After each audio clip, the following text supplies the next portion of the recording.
The 116-109 victory. You saw Paul George right there on the screen. He had 5 threes, shot 9 for 17, 6 rebounds. You see right beneath him is Dennis Schroder, who had a huge game. 26 points off the bench was a huge spark. Don't forget about those 7 assists. Speaking of Dennis Schroder, affectionately called Goldie, he joins us right now. Number one, congratulations on the victory tonight. And before we get into the game, number one, how's your ankle feeling? I saw you tweaked it in the fourth quarter. How's your health? Thank you. I mean, it's pretty good. I feel good. I'm about to get treatment on it. I'm going to be fine. Thanks for asking.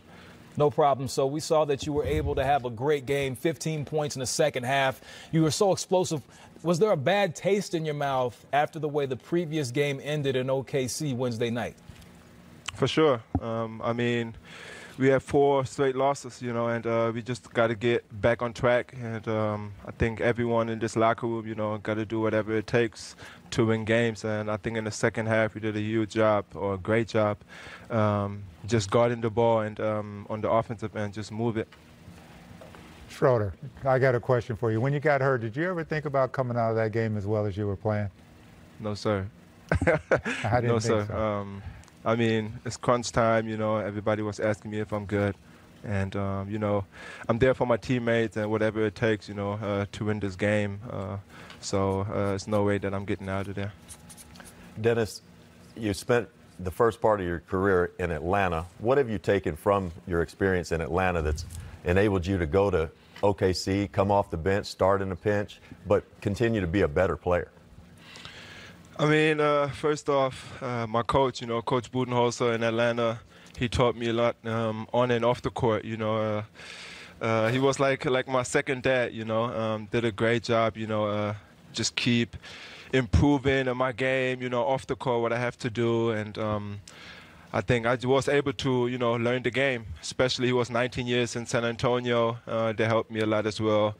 And to come to this great team organization with Oklahoma thing, to play with Paul and Westbrook is an honor, and I just try to give it out every night, try the hardest as I can, and we did tonight. We hear this phrase a lot, steel sharpens steel. You mentioned Paul George, Russell Westbrook. How important have they been to your development in OKC, rising your level of play to the next level? I think I'm just trying to take everything I can from them, how they preparing for practice, for games, how hard they work, their leadership. I just try to keep improving day by day, try to watch what they do, and just try to get better. And with Westbrook, going out every night and play as hard as he can, I mean, that's God gave that to him, and I just try to do the same thing and just give it back to him, because he leave it all out there, and everybody in this locker room try to do the same thing. We've seen since the All-Star break, you guys have struggled. We're 5-10 entering this game. What's the team temperature right now as you guys push towards the playoffs? How's the team feeling? I mean, good teams, whatever happens, if we get on losing streak or winning streak, we got to stay together. And I think that's what we did. Everybody got a great chemistry. But we just got to, get our swag back on the court, just, play on a high level on the defensive end. And on the offensive end, just play with each other, trust each other and play with pace. And I think then nobody really can beat us. And I think we did a great job in the second half, and we just got to keep improving in these last games, 10 games we have, and, entering the postgame. Well, no question, you got your swagger back. You took that L, you bounced back. 14-4 when you score 20 or more. Congratulations on the victory tonight. We'll see you soon. Thank you, my man. Thanks. No doubt about it. Wow. Swagger is so important. You got to have that confidence. You two know it best, being professional athletes. Having that confidence can take you over the top. It certainly can. It's about confidence. Do you go out there and you play aggressively because you're confident that you can get the job done, or do you play passive because you're not confident? So it's important. And what I like about what OKC did tonight, they got 30 assists. They forced 21 turnovers. So their defense was good and their offense was good. And to shoot the threes like they did was awesome. Defensively, we know Oklahoma City has been impressive all year. They are 11-0 when they hold opponents under 100 lefts. Of course, they go over that plateau tonight, but still, Coach spoke on the defense.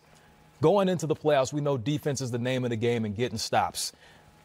I feel like that they have the personnel to be able to maybe, I don't want to say beat Golden State, but compete with Golden State if that's the matchup that they're with. How far can this team go? What's the ceiling for OKC, Rex? Well, they can definitely compete with Golden State. I don't know that they can beat them. I'm with you. It's an awfully tough matchup. Coach talked about confidence, though, and when you're playing with confidence, it can be a fragile thing. Stephen Curry, regarded as maybe the greatest shooter ever in history, I see him at times during the season. He goes through 2 or 3 game stretches where he doesn't think he's going to make one. So even the best can get down on themselves. What Dennis Schroder was saying tonight, and that's one of the things, I think, one of the most rewarding parts of doing all this. Yeah, we like watching basketball and all that, but Dennis came into this league 19, 20 years old, young. Look at that interview he just gave. That's a guy who's matured right in front of our eyes. It took him going from one place to another, but it looks like he's found his groove, and my goodness, OKC needs it.